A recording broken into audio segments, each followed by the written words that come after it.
Voilà, je sais que cette vidéo va pas plaire à tout le monde, c'est sûr, et je vais pas dans cette vidéo me la raconter, etc. Mais c'est vrai que je suis content en voyant un petit peu les images de ce chapitre, parce qu'il y a les images qui sont disponibles. Je ferai d'ailleurs un live ce soir à 21h sur ma chaîne Twitch, Henrik21 Live. Je mettrai directement le lien en description. Mais enfin, on arrive vers des éléments qui vont nous prouver que Big Mom va se faire taper à Onigashima. Alors donc j'ai envie de dire aujourd'hui, tous ceux qui ont fait des vidéos théories comme quoi oui, Big Mom va retourner sur Elbaf, etc. On n'en savait rien les gars, on n'en savait rien. Et moi très tôt, pour ceux qui me suivent sur ma chaîne depuis assez longtemps, très tôt je vous ai dit que Big Mom allait se faire tecla. Je l'ai dit sur Twitter, je l'ai dit sur YouTube, j'ai même dit en voyant les derniers événements d'Onigashima que si jamais Big Mom survivait, j'arrêtais de faire des vidéos YouTube tellement j'étais persuadé de mon propos. Et quand on voit les images, quand tu vois comment elle va se faire poutrer la tronche par deux attaques, par l'eau et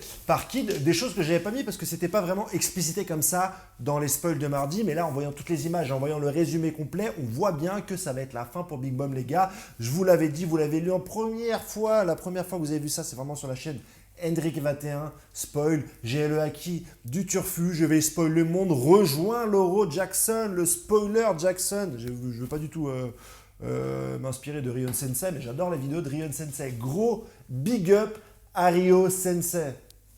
T'es là mon ref, quand tu veux, on discute ensemble, on se fait un petit live, tranquillou, etc. Ça peut très bien se passer. En parlant de live, je serai en live avec Magic Kiroa. Magic Kiroa, c'est un YouTuber Hunter x Hunter, mais on va parler de One Piece les gars. Vendredi sur YouTube. N'hésite pas aussi à t'abonner sur cette vidéo, ça ferait énormément plaisir. Tu connais, blablabla, blablabla, un abonnement. Le chapitre commence donc par la confrontation peut-être la plus intéressante derrière Big Mom contre Lide et Elo. La confrontation pour laquelle je suis One Piece depuis un certain nombre d'années, la confrontation que j'attends depuis presque une dizaine d'années. Je parle bien sûr de Raizo et Fukurokuju.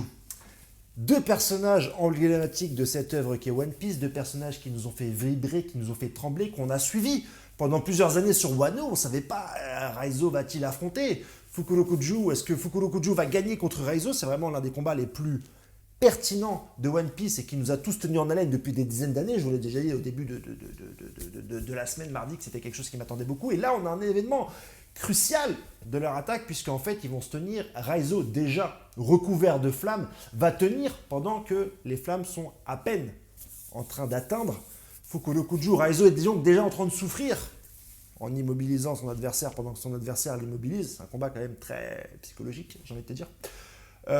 Subit la douleur des flammes en attendant que son adversaire commence à se faire brûler. Comme tu t'en doutes déjà, j'en ai complètement rien à battre de ce combat. Je pense que tu l'as lu entre les lignes directement, donc on va passer directement à autre chose. La suite, on va voir pas mal de Mugiwara. On avait vu déjà que Pippo s'était occupé de Kanjuro et de Kiku. Et là, on va voir Jinbei qui va faire un peu la même chose avec les samouraïs, qui avec les flammes, ils ne savent pas quoi faire, ils sont un peu dans le feu, etc. Jinbei va essayer de les protéger. On a donc des Mugiwara qui sont encore en action. Est-ce qu'ils auront encore un rôle? Beaucoup on dit à des moments, oui, mais Jinbei, il a battu Buzbu trop facilement. Je pense qu'il va avoir un nouveau rôle. Je ne le pensais pas, pour être vraiment honnête avec vous. Mais là, au vu des événements, je dis pourquoi pas. Si Jinbei peut aider ici et là, pourquoi pas le faire? Pourquoi pas le mettre en avant maintenant que Sanji a récupéré sa place de numéro 3? Ça me dérange vraiment pas, les gars. La suite avec Chopper, qui reprend sa forme normale. Il était rapetissé par je ne sais quelle péripétie qui ne m'avait pas vraiment intéressé à l'époque. Mais là, Chopper reprend sa forme normale, discute avec des Minks, et en fait, tu as une échelle un peu plus précise concernant les dégâts de Zoro par rapport au remède Minks qu'il avait ingéré. En fait, les dégâts qu'il a subis vont être multipliés par 2. Avant, il était juste question, c'était beaucoup plus vague. On a dit que oui, les dégâts subis seront plus importants, et là, en fait, tu as une formule mathématique, ça va être multiplié par 2. La scène va directement sur Zoro, et là, on voit quelque chose qu'on n'avait jamais vu avant dans One Piece, c'est une personnalisation, une personnification de la mort qui va apparaître sous les traits d'un Shinigami avec une tête de squelette, une faux et une capuche, et qui va se diriger vers Zoro. Est-ce que c'est une vue de l'esprit? Est-ce que c'est un personnage à part entière? Est-ce que c'est une métaphore ou une personnalisation de la mort dessinée par Eiichiro Oda? C'est quelque chose qu'il n'avait jamais fait avant. La mort n'avait jamais été amenée de la sorte dans One Piece. Est-ce que c'est un effet du remède? Est-ce que c'est une forme de Enma qui est en train de prendre le contrôle directement sur Zoro puisque celui-ci est fatigué après la dernière attaque qui lui a permis de Trekking, les théories sont ouvertes. On ne sait pas vraiment quel est le style que va emprunter Oda, quelle est la route que va emprunter l'auteur en nous montrant une telle image. Comme je vous l'ai dit dans la vidéo précédente, ce qui serait vraiment intéressant, c'était qu'on ait un aperçu du monde des morts finalement, qu'on a eu déjà dans pas mal d'autres œuvres, Dragon Ball Z, Bleach, je vous en avais parlé dans mon ancienne vidéo. Mais dans One Piece, on n'avait pas encore eu une évocation comme ça, visuelle de la mort, un autre monde, des Shinigami, des personnages, etc., des auréoles, comme dans Dragon Ball Z, on n'avait pas encore eu ça, et là, c'est sympa que Oda avance un petit peu sur ce terrain, parce que finalement, c'est quelque chose qu'on n'avait pas vu depuis les 101 tomes, 138 chapitres, 106 épisodes de cette œuvre-là, et enfin, Oda allait sur une autre direction qu'on n'avait pas anticipée. Je trouve ça hyper intéressant, et j'espère qu'il va creuser là-dedans, que Zoro sera bloqué au monde des morts, qu'il va rencontrer Kuina, qu'il va rencontrer Ace, et que les Mugiwara seront obligés d'aller directement dans le monde des morts. Mais comment est-ce que tu vas dans le monde des morts? Mais grâce au fruit de Barbe Noire, le fruit des ténèbres, qui te permet peut-être d'aller dans le monde des morts. Tu t'imagines le nombre de choses qu'on puisse faire? Peut-être que Barbe Noire a un lien avec le monde des morts, et c'est pour ça qu'il peut récupérer les fruits du démon des défunts. Ça pourrait être complètement ouf. Peut-être même que les fruits du démon prennent une certaine forme quand ils sont dans le monde des morts. On ne sait pas du tout, en fait. Peut-être que ce sont des démons qui ressurgissent dans le monde des vivants à travers des fruits. En fait, toutes les portes sont ouvertes, et j'espère vraiment qu'on va aller par là, même si, grossièrement, je pense que c'est juste une image qui montre que Zoro est aux portes de la mort et qu'on n'aura rien d'autre. Mais, en attendant la réponse, il nous est permis de rêver, et dans One Piece, comme Oda ne répond à aucune des intrigues qui nous développent depuis un certain nombre d'années, au moins on a le droit de rêver. Ça ne finit pas là, puisqu'ensuite on va voir Yamato qui va directement affronter la bête de Kanjuro, qui va directement, et il y aura une case qui est assez bien dessinée, qui est assez bien faite en contre-plongée, où tu vas directement Yamato courir vers les explosifs. On parle des explosifs depuis un certain nombre de semaines maintenant, je m'attendais vraiment à quelque chose d'autre. Là on dirait des explosifs de Super Mario, ce sont des grosses boules avec un dessin qui est au-dessus, assez... c'est pas menaçant. C'est pas vraiment menaçant. Moi, je m'attendais à vraiment des armes, des explosifs, quelque chose de mieux dessiné. Là, c'est pas vraiment menaçant. C'est vraiment, ça fait bombe, jeu vidéo, Bomberman. La bête de Kanjuro en flamme est presque à tomber. Et en fait, Yamato va utiliser un de ses pouvoirs pour geler un petit peu ces bombes et les empêcher d'exploser. Alors, on pense que la solution est vite trouvée, mais en fait, non. Ça ralentit seulement la combustion de la bête de Kanjuro, le yokai, qui est en train de faire fondre ça. Donc, ça peut durer plusieurs chapitres. On sait pas vraiment, on n'a pas vraiment d'urgence à ce niveau-là, mais ces formes de bombes 13 sphères arrondies pourraient être utilisées habilement, par exemple, par la technique de l'eau, qui peut faire apparaître et disparaître des choses. Imagine ces bombes-là disparaître et apparaître dans le corps de Big Mom pour la faire péter de l'intérieur, ça pourrait être quelque chose d'intéressant, surtout que c'est utilisé dans la suite des chapitres, puisqu'on va avoir le combat Big Mom contre Kid Hello, mais avant ça, on a Izu qui va croiser le Super Zero. Ouais, machin, c'est plus zéro, non, mais il faut qu'on aille s'occuper des chapeaux de paille, rien d'intéressant.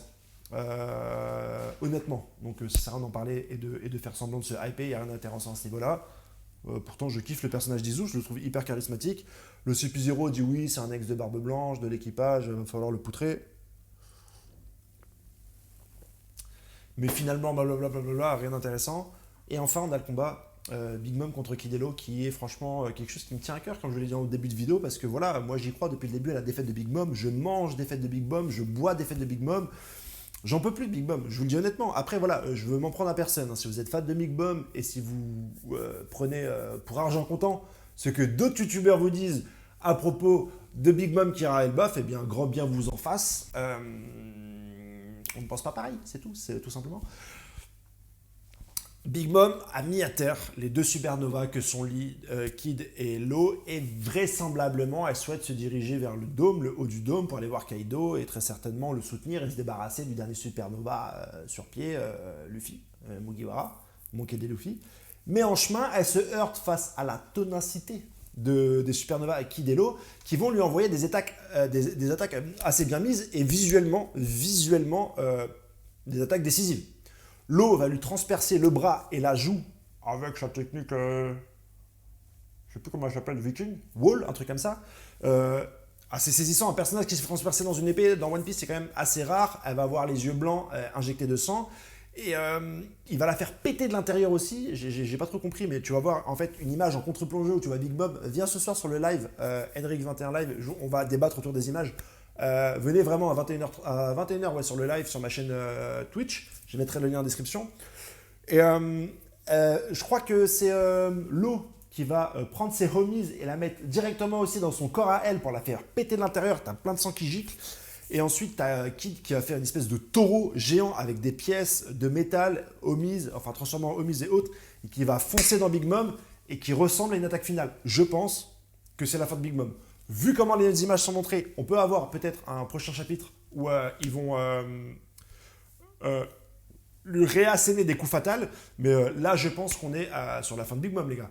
Elle se mange 2 grosses attaques par des fruits éveillés, par l'eau et par Kid sur des doubles pages. Rappelez-vous tous les combats de Nigashima qui finissent sur des doubles pages. Généralement, le chapitre d'après, le mec ne s'en relève pas.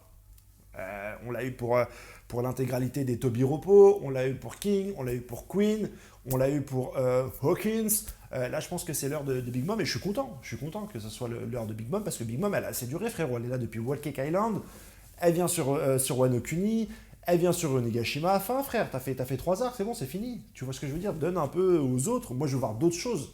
Là, après Onigashima, on va s'ouvrir sur d'autres problématiques dans One Piece, sur d'autres problématiques monde.